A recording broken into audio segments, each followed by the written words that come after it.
விவசாயிகளுக்கு ஆதரவு தெரிவிக்கும் வகையில் நாடு தழுவிய பொது வேலைநிறுத்த போராட்டம் இன்று நடைபெற்று வருகிறது. இந்நிலையில் விழுப்புரம் நிலவரம் குறித்து அங்குள்ள நமது செய்தியாளர் சிவச்சந்திரனிடம் கேட்கலாம். சிவச்சந்திரன், விழுப்புரத்தை பொறுத்தவரை விவசாயிகளுக்கு ஆதரவு தெரிவிக்கும் வகையில் எவ்வளவு கடைகள் மூடப்பட்டுள்ளன? அங்கு நடைபெற்று வரும் போராட்டம் குறித்த முழு விவரங்களை நீங்க சொல்லலாம்.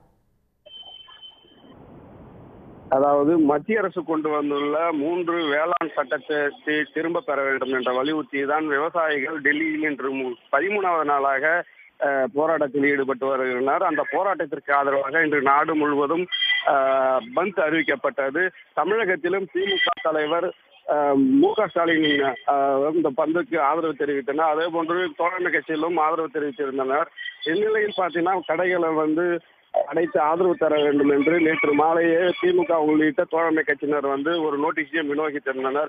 இந்நிலையில் தான் இன்று காலை முதலே விழுப்புரத்தை பொறுத்தவரையும் 3000 கடைகள், அதாவது அனைத்து கடைகளுமே, அதாவது விழுப்புரத்தினுடைய முக்கிய சாலைகளான காமராஜர் வீதி, நேருஜி வீதி, காந்தி வீதி, பாகாஷா வீதி, புதிய பேருந்து நிலையம் என அனைத்து பகுதிகளில் உள்ள கடைகளும் அடைக்கப்பட்டு வெறிச்சோடி காணப்படுகிறது. அந்த பகுதியில் உள்ள அனைத்து வணிக நிறுவனங்கள், உணவகங்கள், நகைக்கடைகள், ஜவுளி கடைகள் போன்ற அனைத்து, அதாவது டீ கடைகள் கூட விழுப்புரத்தில் திறக்கவில்லை. 3000க்கும் மேற்பட்ட கடைகளை அடைத்து விவசாயிகளுக்கு ஆதரவாக வணிகர்கள் தங்கள் ஆதரவை தெரிவித்து வருவதை பார்க்க முடிகிறது.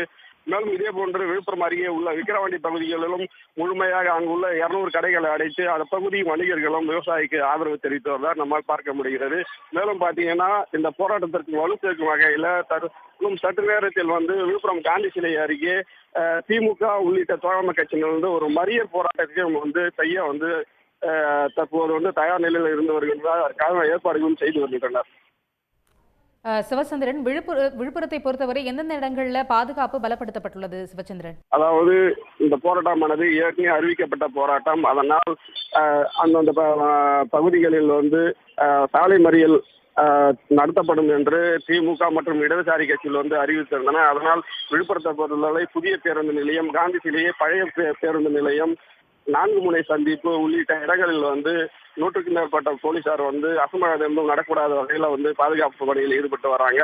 அதே போன்று எதிர்கட்சியினர்களும் இந்த போராட்டத்திற்கு வலு சேர்க்கும் வகையில் அறவழியில் போராட்டம் செய்வது என முடிவு செய்து அவர்கள் ஏற்கனவே திட்டமிட்டபடி காந்தி சிலை மற்றும் 4 முனை சந்திப்பு ஒரு சாலை மறியல் போராட்டத்தை செய்து தங்களுடைய எதிர்ப்பு தெரிவிக்கும் வகையில் இருந்து வராங்க. உடனுக்குடன் செய்திகளை தெரிந்து கொள்ள சன் நியூஸ் பெல் ஐகானை கிளிக் பண்ணுங்க.